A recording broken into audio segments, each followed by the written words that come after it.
ছাত্রছাত্রীবৃন্দ, আসসালামু আলাইকুম। আশা করি সবাই যে যেখানে আছে ভালোই আছে। তো আজকে আমরা আবার অনলাইন ক্লাসে ফিরে আসলাম। আজকে আমি অনলাইন ক্লাস 2021 এসএসসি পরীক্ষার্থী 2021 সংক্ষিপ্ত সিলেবাস থেকে অনলাইন ক্লাস নিচ্ছি। বিষয় রসায়ন অধ্যায় 11 তোমাদের এর আগেও হচ্ছিল। আমি তোমাদের রসায়ন শিক্ষক। তোমাদের 11 অধ্যায়ে আমি এর আগে পড়িয়েছি। এখন আমরা হাইড্রোকার্বন পড়িয়েছিলাম। হাইড্রোকার্বন দুই ধরনের আমরা পড়িয়েছিলাম, একটা হচ্ছে সম্পৃক্ত আর একটি অসম্পৃক্ত হাইড্রোকার্বন। এবং সম্পৃক্ত হাইড্রোকার্বন এটাকে বলা হয় অ্যালকেন। অর্থাৎ মানে কি, সম্পৃক্ত হাইড্রোকার্বন কাদেরকে আমরা বলেছি? যে সকল হাইড্রোকার্বন শিকলে কার্বন কার্বন একক বন্ধন বিদ্যমান, কার্বনের সাথে কার্বনের একক বন্ধন বিদ্যমান থাকে, তাকে অ্যালকেন বলে। এদেরকে আবার একটা কিন্তু সাধারণ সংকেত দিয়ে প্রকাশ করা যায়। যেমন অ্যালকেনের সাধারণ সংকেত CnH2n+2, CnH2n+2। এখানে n এর মান 1 2 3 4 5 ইত্যাদি হতে পারে। এখন তুমি n এর মান যত বসাবে সেভাবে হবে। n এর মান যদি 1 বসায়, আমার এখানে 1 CH2 এখানে H4, তাহলে CH4 মানে হচ্ছে মিথেন।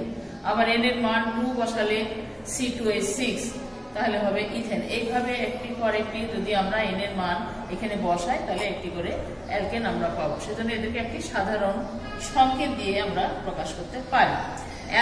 অ্যালকেন কিন্তু রাসায়নিকভাবে নিষ্ক্রিয়। এটা রাসায়নিকভাবে নিষ্ক্রিয় এবং এইটা নিষ্ক্রিয় বলেই এদেরকে প্যারাফিন বলে। প্যারাফিন অর্থ আসক্তিহীন। এদেরকে আরেকটি নামে আখ্যায়িত করা, সেটা হচ্ছে প্যারাফিন, অর্থাৎ এরা আসক্তিহীন। সাধারণভাবে এরা কোনো তোমার ক্ষার, অ্যাসিড বা কোনো জারক বিজারকের সাথে কোনো বিক্রিয়া এরা করে না। তারপরে এটা আসে অ্যালকাইল মূলক। অ্যালকেন করতে গেলে অ্যালকাইল মূলক এটা কাকে বলে আমরা জেনে নিই। অ্যালকাইল মূলক হচ্ছে সেইটা সম্পৃক্ত হাইড্রোকার্বন থেকে একটি হাইড্রোজেন বাদ দিলে যে মূলকটা পড়ে থাকে, যে মূলকটা থাকে, সেটাকে বলা হয় অ্যালকাইল মূলক। যেমন আমরা মিথেন লিখতে আমরা কি লিখি? CH4। এখান থেকে একটা হাইড্রোজেন বাদ দিলে কি থাকে? CH3। এবং একটা হাইড্রোজেন বাদ দিলে এই মূলকটার যোজনী কত হয়ে যায়? 1। সেজন্য আমরা একটা বন্ধন দিয়ে দেখেছি। এতে এক যদি যে কোনো মূলক বা মৌল এখানে যুক্ত হতে পারে, সেজন্য এটা একটি মূলক, একটা পরমাণুর মতো আচরণ করে। আবার দেখো ইথেনে কি থাকে? C2H6। সেখান থেকে একটা হাইড্রোজেন বাদ দিলে থাকে C2H5। এটাও একটা যোজনী, কারণ একটা হাইড্রোজেন চলে গেছে তাতে, অর্থাৎ এর এক যোজনী 1। এটা একটি মূলক। এইগুলোকে বলা হয় অ্যালকাইল মূলক। এইগুলো সবই অ্যালকাইল মূলক। এখন আমরা চলে আসি অ্যালকেনের প্রস্তুতি। অ্যালকেন আমরা কি ভাবে প্রস্তুত করতে পারি? এটা হচ্ছে একটি প্রস্তুত করতে পারি আমরা কার্বন ডাইঅক্সাইড থেকে। অ্যালকেন কার্বন ডাইঅক্সাইড থেকে আমরা প্রস্তুত করতে পারি কিভাবে? নিকেল প্রভাবকের উপস্থিতিতে কার্বন ডাইঅক্সাইডের সাথে হাইড্রোজেনকে যদি 250 ডিগ্রি সেলসিয়াস তাপমাত্রায় উত্তপ্ত করা যায়, তাহলে মিথেন এবং পানি উৎপন্ন হয়। এখানে দেখতে পাচ্ছ আমরা, তাহলে carbon dioxide plus hydrogen in presence of নিকেলের উপস্থিতি। আর কত তাপমাত্রা? 250 ডিগ্রি সেলসিয়াস তাপমাত্রায় এটা যদি উত্তপ্ত করা হয়, তাহলে মিথেন আর পানি উৎপন্ন হয়। আরো ভাবে প্রস্তুত করতে পারি আমরা অ্যালকিন ও অ্যালকাইন থেকে। অ্যালকিন আমরা বলেছি এগুলো হচ্ছে অসম্পৃক্ত হাইড্রোকার্বন। অ্যালকিন ও অ্যালকাইন থেকে কিভাবে করতে পারি? সেটাও নিকেল প্রভাবকের উপস্থিতিতে পৃথক ভাবে ইথিন এবং ইথাইনের সাথে হাইড্রোজেনকে যদি 180 থেকে 200 ডিগ্রি সেলসিয়াস তাপমাত্রায় উত্তপ্ত করা যায়, তাহলে ইথেন উৎপন্ন হয়। এখন দেখো ethene CH2 double bond CH2, তার সাথে হাইড্রোজেন কিসের উপস্থিতি? নিকেল প্রভাবকের উপস্থিতিতে। এটা দুটো হাইড্রোজেন, এখানে ডবল বন্ড আছে, দুটো ডবল বন্ড, এই ডবল বন্ড ভেঙে যায়, ভেঙে কার্বনের একটা করে হাত বৃদ্ধি পায়, সেখানে দুটো হাইড্রোজেন এখানে যুক্ত হয়ে যায় ইথেন। আবার ঠিক একইভাবে ইথাইনের সাথেও যদি হাইড্রোজেন নিকেল প্রভাবকের উপস্থিতিতে যদি বিক্রিয়া করে, এখানেও এর দুইটা ডবল বন্ড আছে, এখানে ট্রিপল বন্ড আছে, দুইটা বন্ড ভেঙে যায়, একটা বন্ড থাকে, দুটা বন্ড ভেঙে গেলে এই কার্বনের দুটো যোজনী বৃদ্ধি পায়, দুটো হাত বৃদ্ধি পায়, সেই দুই হাতে দুটো করে হাইড্রোজেন নিলে এখানে হয়ে যায় CH3 অর্থাৎ ইথেন। এইভাবে দেখো এখানে ছিল অসম্পৃক্ত অর্থাৎ ডবল বন্ড ছিল, ট্রিপল বন্ড ছিল, এখানে হয়ে গেল সিঙ্গেল বন্ড অর্থাৎ এখানে হাইড্রোজেন যুক্ত, এখানে একটা করে বন্ধন কার্বনের সাথে আছে, বাকিগুলো সবই হাইড্রোজেনের সাথে বন্ধন হয়ে গেছে, অর্থাৎ ছিল অসম্পৃক্ত এখন হয়ে গেল সম্পৃক্ত হাইড্রোকার্বন। এইভাবে অ্যালকিন ও অ্যালকাইন থেকেও নিকেল প্রবাহের উপস্থিতি হাইড্রোজেনের সাথে বিক্রিয়া করে এখানে অ্যালকেন হতে পারে। আরেকটা হতে পারে ডিকার্বক্সিলেশন বিক্রিয়া থেকে।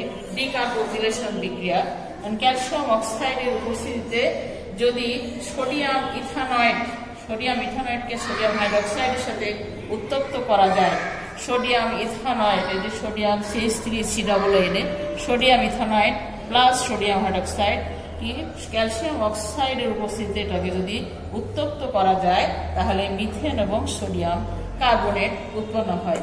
এই তিনভাবে অ্যালকেন প্রস্তুত করা যেতে পারে। এখন আমরা আসি অ্যালকেনের ধর্ম। অ্যালকেনের ধর্ম আমরা জানি দুই ধরনের, একটা হচ্ছে ভৌত ধর্ম, একটি রাসায়নিক ধর্ম। তো অ্যালকেনের ভৌত ধর্ম অ্যালকেনের গলনাঙ্ক, স্ফুটনাঙ্ক এবং ভৌত অবস্থা এদের কার্বন সংখ্যার উপর নির্ভরশীল, অর্থাৎ কার্বন সংখ্যা যত বৃদ্ধি পাবে এদের ভৌত অবস্থার পরিবর্তন হয়। কার্বন সংখ্যা যে সমস্ত হাইড্রোকার্বনের কার্বন সংখ্যা 1 থেকে 4-এর মধ্যে তারা সাধারণত গ্যাসীয় হয়, আর যাদের কার্বন সংখ্যা 5 থেকে 15-এর মধ্যে সেই সমস্ত হাইড্রোকার্বনগুলো অ্যালকেনগুলো হয় তরল, এবং 15-এর উপরে 16 থেকে তার উপরে যে সমস্ত হাইড্রোকার্বন সেগুলো হয় কঠিন। তো এখন আমরা চলে যাই রাসায়নিক ধর্মে। রাসায়নিক ধর্ম আমরা জানি যে অ্যালকেন বা প্যারাফিন এটা আসক্তিহীন, এরা সাধারণ অবস্থায় ক্ষারক অ্যাসিড বা জারক বিজারকের সাথে কোনো বিক্রিয়া এরা করে না, কিন্তু কিছু কিছু ক্ষেত্রে এরা বিক্রিয়া করে। সেটা হচ্ছে যেমন ক্লোরিনের সাথে বিক্রিয়া। ক্লোরিনের সাথে অতি বেগুনি আলোর উপস্থিতিতে মিথেন এর সাথে ক্লোরিনের বিক্রিয়ায় টেট্রাক্লোরোমিথেন উৎপন্ন হয়। টেট্রাক্লোরোমিথেন এটি 4 ধাপে এই বিক্রিয়াটা সম্পন্ন হয়। যেমন methane plus chlorine ultraviolet red উপস্থিতিতে এটা অতিবেগুনি রশ্মি, সেখানে একটি হাইড্রোজেন এখানে প্রতিস্থাপিত হয় ক্লোরিনের একটি পরমাণু দিয়ে। একটি হাইড্রোজেন প্রতিস্থাপিত হলে কি হলে এখানে হাইড্রোজেন চলে গেলে একটা ক্লোরিন সেই জায়গায় জায়গা দখল করে, এবং সেই হাইড্রোজেন ওই বাকি আরেকটি ক্লোরিনের সাথে বিক্রিয়া করে হাইড্রোক্লোরিক অ্যাসিড উৎপন্ন করে।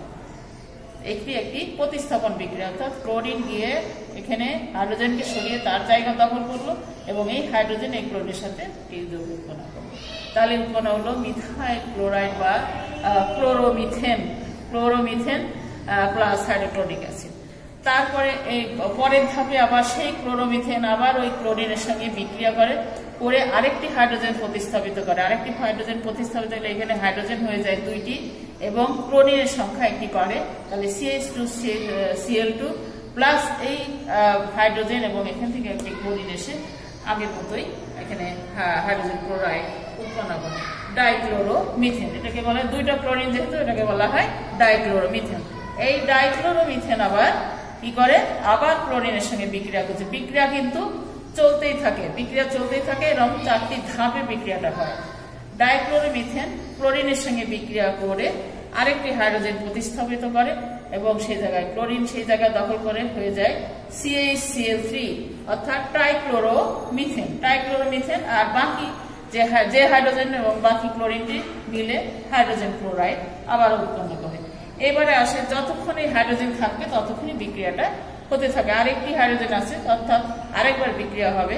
ক্লোরিন ট্রাইক্লোরোমিথেনের সঙ্গে বিক্রিয়া করে এই হাইড্রোজেন প্রতিস্থাপিত করে সেখানে টেট্রাক্লোরোমিথেন।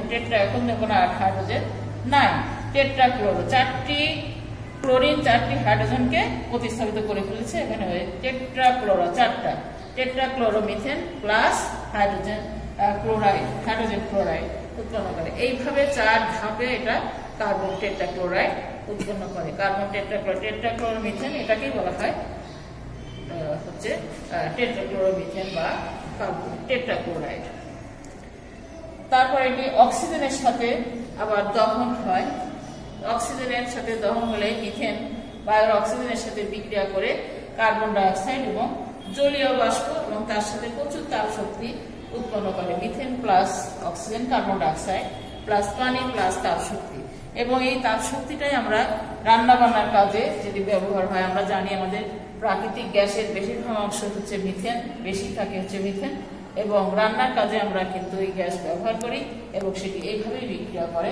যখনই আমরা যে চুলা অন করি বা ইয়ে করে দিই, তখন এই মিথেন গ্যাসটা বায়ুর অক্সিজেনের সাথে দহন হয় এবং প্রচুর তাপ উৎপন্ন হয়, তখন এটি আমরা এই তাপ শক্তিটা আমরা রান্নার কাজে ব্যবহার করি।